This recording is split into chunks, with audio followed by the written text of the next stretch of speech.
बच्चों, आज मैं फिर आपका वेलकम कर रहा हूँ हमारे बायो के लेक्चर में। और आप सभी बच्चे खुला रहते ताकि इधर भी हवा है। अब आप सभी बच्चे जानते हो कि हम लोगों ने क्या शुरू किया हुआ है। हम लोगों ने बेटा शुरू किया हुआ है application of biotechnology.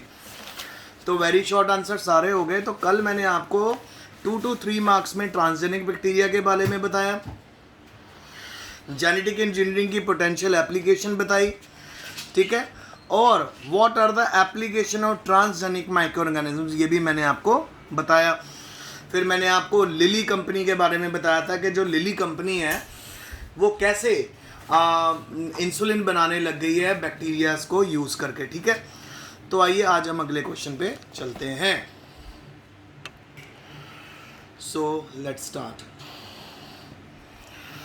What are the salient features through which biotechnology can lead to higher food production? ठीक है, ये वाला भी मैंने आपको कल करवा दिया था। तो अगला है what is the role of C peptide in functions of insulin. Insulin को बनाने में सी पेप्टाइड का क्या रोल है। तो देखो बेटा, जो इंसुलिन होती है ना वो दो छोटी पॉलीपेप्टाइड चेन की बनी होती है, चेन ए और चेन बी, और ये दोनों आपस में जुड़ी होती हैं डाइसल्फाइड ब्रिज से। मैमल्स के अंदर भी, ह्यूमंस में भी। तो इंसुलिन को हम कैसे सिंथेसाइज करते हैं? इसको हम सिंथेसाइज करते हैं एज अ प्रो हार्मोन जिसके पास एक्स्ट्रा स्ट्रेच होती है, जिसको सी पेप्टाइड बोलते हैं। तो जो सी पेप्टाइड चेन होती है ना बेटा, वो नेचुरल इंसुलिन में नहीं मिलती, और इसको हम रिमूव कर देते हैं ड्यूरिंग मैच्योरेशन इनटू इंसुलिन, और उसके बाद इंसुलिन हमें अवेलेबल हो जाती है।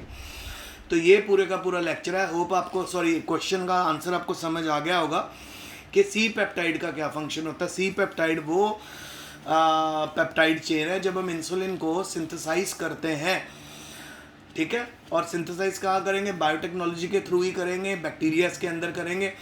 तो जब हम उसको सिंथेसाइज करते हैं तो दो चेन्स के साथ ये सी पेप्टाइड चेन भी मिलती है, पर जब हम इंसुलिन को हम फाइनल स्टेप पे लेके जाते हैं तो हम इस सी चेन को निकाल देते हैं, ए और बी चेन को पेयर अप कर देते हैं, और इंसुलिन आपको मिल जाती है, अवेलेबल हो जाती है। Next question.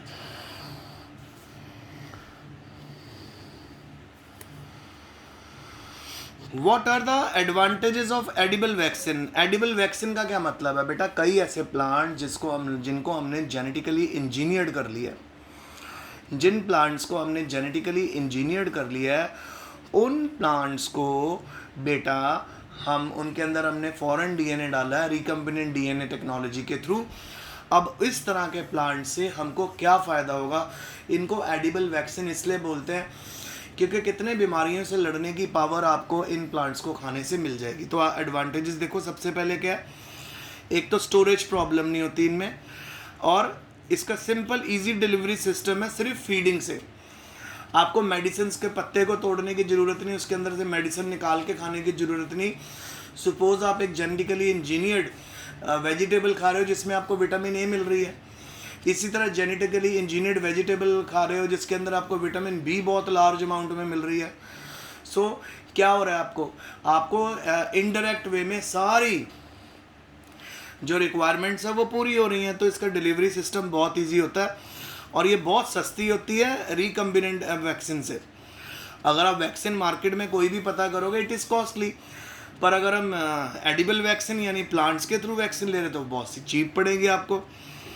इसी तरह बेटा जैसे ट्रांसजेनिक वैरायटी है बनाना की, टोमेटो की, ठीक है, ट्रांसजेनिक जिनके अंदर जेनेटिक इंजीनियरिंग की जा चुकी है, जिनमें रिकम्बिनेंट डीएनए है। तो ट्रांसजेनिक वैरायटी बनाना की और टोमेटो की, इनके पास एंटीजेनिक प्रोटीन होती है, तो इनको हम आसानी से कंज्यूम कर सकते हैं। Patient suffering from cholera and hepatitis B. तो अगर हेपेटाइटिस बी और कॉलरा से पेशेंट ट्रबल्ड है और अगर हम उसको ट्रांसजेनिक बनाना खिलाएंगे, टोमेटो खिलाएंगे, तो उसके अंदर इन बीमारियों से लड़ने की पावर आ जाएगी और उसका इन्फेक्शन अपने आप ठीक होना शुरू हो जाएगा। सो एक तरह से आप कह सकते हो कि एडिबल वैक्सीन जो है ना हमारा फ्यूचर है। देखो जी, फुट एंड माउथ डिजीज़, इसको भी हम ट्रांसजेनिक शुगर बीट को खिलाने से ट्रीट कर सकते हैं। पर अब बेटा अगर किसी भी चीज़ का एडवांटेज है तो डिसएडवांटेज भी है। तो एडिबल वैक्सीन की डिसएडवांटेज ये होती है कि कितनी ऐसी डिजीज़ होती है कितनी ऐसी मेडिसिन होती हैं जो हमारे ऊपर काम करना बंद कर देती हैं। समझ आ रहा है आपको? मतलब हमारी बॉडी को एडिबल वैक्सीन क्या कर देती है, रेजिस्टेंट बना देती है, तो हमारे ऊपर मेडिसिन काम करना बंद कर देती हैं। ये भी एक बड़ा ड्रॉबैक है एडिबल वैक्सीन को खाने का। नेक्स्ट है जी, what is the role of plant tissue culture technique in increasing food production. Food production को बढ़ाने में ट्रांस टिश्यू कल्चर टेक्निक का, प्लांट टिश्यू कल्चर टेक्निक का क्या रोल है? ठीक है, plant tissue culture technique food in increasing food production. देखो जी, प्लांट टिश्यू कल्चर टेक्निक वहाँ पे अप्लाइड की जाती है जहाँ पे आपको रैपिड मल्टीप्लिकेशन चाहिए और डिज़ायरेबल कैरेक्टर चाहिए रेयर प्लांट्स में। तो रेयर प्लांट्स में जहाँ पे मल्टीप्लिकेशन स्लो होती है वहाँ पे फास्ट हो जाती है। नंबर 2, ढेर सारे प्लांट्स प्रोड्यूस किए जा सकते हैं, ठीक है, बड़ी आसानी से। नंबर 3, इसमें एक टेक्निक आती है जिसको हम एम्ब्रियो कल्चर है, उसको हम यूज़ कर सकते हैं ओवरकमिंग सीड डोरमेंसी। एक सबसे बड़ी फार्मर की जो टास्क होती है ना बेटा, उसकी टास्क होती है फेवरेबल कंडीशंस का इंतज़ार करना, क्योंकि जब फेवरेबल कंडीशंस आती है तभी तो सीड्स ओपन होते हैं ना बेटा। तो पर इस केस में ऐसा क्या हो जाएगा, इस टेक्निक की मदद से हम सीड डोरमेंसी को भी कवर कर सकते हैं और इससे हमें विजिबल प्लांट मिलते हैं क्रॉसेस से, जो यूजुअली एम्ब्रियो की स्टेज पे डेथ हो जाती है जिनकी, तो इन प्लांट्स को हम लगा सकते हैं। फिर 4th पॉइंट है, somatic hybridization help fusion of cells belonging to different families. ठीक है, तो with the help of plant tissue culture हम उन प्लांट्स को भी आपस में हाइब्रिडाइज कर सकते हैं जो आपस में एक क्रॉस नहीं कर सकते क्योंकि वो डिफरेंट फैमिलीज से बिलोंग करते हैं, उनको भी क्रॉस कर सकते हो। मिक्स वैरायटीज बहुत अच्छे से मिल जाती हैं। Next, it is also useful in genetic improvement of useful plant. Useful plant की जेनेटिक इम्प्रूवमेंट के लिए भी हम इसको इस्तेमाल कर सकते हैं। तो कई ऐसे प्लांट हैं जो हमारे लिए बहुत अच्छे हैं पर उनकी अवेलेबिलिटी कम है, उनकी प्रोडक्टिविटी कम है, तो जेनेटिक इंजीनियरिंग के साथ हम उनको मोर अवेलेबल कर सकते हैं, उनकी प्रोडक्टिविटी भी बढ़ सकती है। फिर नेक्स्ट क्वेश्चन आ गया, ट्रांसजेनिक क्रॉप्स क्या होती हैं? Which plant is use to produce blood anticoagulant protein? What is this called एज? सो कोई भी क्रॉप जिसके अंदर फॉरेन जीन सेगमेंट होता है डीएनए का, ठीक है, जो डिफरेंट स्पीशीज से हमें ऑब्टेन हुआ है, उसको हम ट्रांसजेनिक क्रॉप बोलते हैं, यानी जेनेटिकली इंजीनियर्ड क्रॉप। फिर आगे, हीरोडिन एक ऐसी प्रोटीन है जो ब्लड क्लॉटिंग को प्रिवेंट करती है। हीरोडिन एक ऐसी प्रोटीन है जो ब्लड क्लॉटिंग को प्रिवेंट करती है। अच्छा, जो जीन है जो हीरोडिन के लिए कोड करता है उसको केमिकली हम सिंथेसाइज कर लेते हैं और बाद में इस जीन को हम ट्रांसफ़र कर देते हैं ब्रेसिका नेपस नाम के प्लांट में।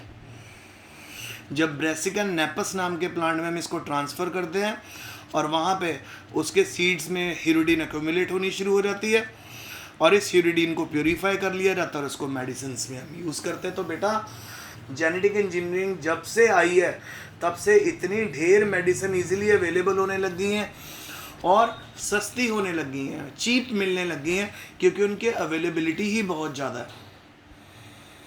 बहुत लार्ज अमाउंट में वो हमें अवेलेबल हो जाती हैं।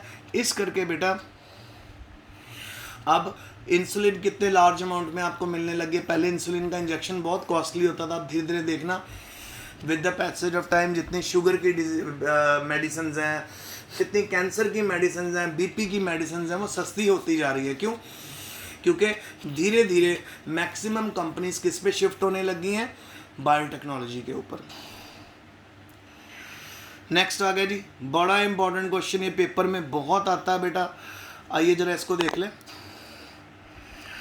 कि बायोटेक्नोलॉजी क्या, उसकी एप्लीकेशन बताओ। बायोटेक्नोलॉजी की डेफिनेशन है माइक्रो ऑर्गेनिजम्स, एनिमल्स और प्लांट सेल्स को यूज़ करना, उनके कंपोनेंट्स को यूज़ करना, ठीक है, और उनसे जेनेटिक प्रोडक्ट्स प्रोडक्ट्स जनरेट करवाना जो हमारे काम में आते हैं। एप्लीकेशन क्या है? तो बहुत समय से जो मैन है वो एक्सप्लॉइट कर रहा है रिसोर्सेज को और इससे नेचर को पोल्यूशन भी हो रहा है, नेचर को हार्म भी हो रहा है, बट धीरे धीरे एग्रीकल्चर की मदद से हमें फ़ायदा भी होने लग गया है। तो यहाँ पे हाई ईल्ड पोल्यूशन की तो बढ़ती जा रही है, बट बायोटेक्नोलॉजी की मदद से हम ऐसे टारगेट्स अचीव कर रहे हैं जिसमें हम बायो फर्टिलाइज़र बना रहे हैं, बायो पेस्टिसाइड्स बना रहे हैं, जेनेटिकली इंजीनियर्ड डिजीज़ और इंसेक्ट रेजिस्टेंट वैरायटीज़ बना रहे हैं क्रॉप्स की, और फर्मेंटेड फूड बना रहे हैं, और धीरे धीरे हम क्या कर रहे हैं, इस पोल्यूशन को कम कर रहे हैं। तो ये बहुत बड़ी एप्लीकेशन है बायोटेक्नोलॉजी की। क्या एप्लीकेशन है कि हम धीरे धीरे प्रोडक्टिविटी बढ़ाते जा रहे हैं। धरती के ऊपर, हमारी अर्थ के ऊपर जितना भी पोल्यूशन से डैमेज हुआ है उस डैमेज को हम कम कर रहे हैं। और बायोटेक्नोलॉजी क्या है, जिसमें हम माइक्रो ऑर्गेनिजम्स को यूज़ करते हैं, एनिमल और प्लांट्स को यूज़ करते हैं, उनके कंपोनेंट्स को यूज़ करते हैं ताकि उनसे हम प्रोडक्ट्स बनाएं, और उन प्रोडक्ट्स को हम मैनकाइंड के लिए यूज़फुल सब्सटेंस बना के प्रोवाइड करते हैं। अच्छा, बायो पेस्टिसाइड्स के ऊपर नोट करो, ये तो हमने पिछले चैप्टर में भी किया था। बायो पेस्टिसाइड्स क्या होते हैं, जो बायोलॉजिकली कंट्रोल करते हैं वीड्स को, इंसेक्ट्स को, पैथोजन को। किसकी मदद से? लिविंग ऑर्गेनिजम्स की मदद से। कितने बायो पेस्टिसाइड्स बैक्टीरिया और वायरसेस और फंगसीज होते हैं। सो ये क्या करते हैं, इंसेक्ट्स का यूज़ करते हैं। It involve use of insects feeding on specific weed, जो स्पेसिफिक वीड्स को खा जाते हैं, और कुछ माइक्रो ऑर्गेनिज्म और वायरसेस और बैक्टीरिया और फंगस और प्रोटोजोआ को यूज़ करते हैं जो वीड्स के अंदर बीमारियां कॉज करते हैं। तो प्लांट की, आपकी फसल को कुछ नहीं होगा, पर क्या होगा बेटा, आपके जो वीड्स लगे हुए हैं, जो अनवांटेड पौधे हैं, वो ख़त्म हो जाएंगे।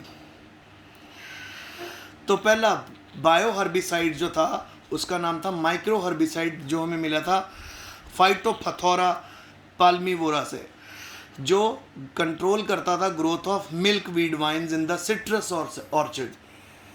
ठीक है, सिट्रस ऑर्चर्ड के खेती में ये मिल्क वीड नाम की वाइन्स को कंट्रोल करता था। एक और एग्जांपल है बायोलॉजिकल कंट्रोल का, ओवर ग्रोथ ऑफ कैक्टस की ओवर ग्रोथ को कंट्रोल किया गया है by the introduction of cochineal insect in India. Cochineal insect की मदद से जितने भी कैक्टस की ओवर ग्रोथ होती थी उसको भी कंट्रोल किया गया। और एक और एग्जांपल है बायोपेस्टिसाइड्स की, यूकलिप्टस ऑयल और जेरेनियम ऑयल। सो ये बच्चों आज का लेक्चर था, आई होप आपको समझ आया होगा। इसके आंसर क्वेश्चन आंसर से उतार लेना। So stay home, stay safe, best of luck, और that's all for today, signing off for now, take care.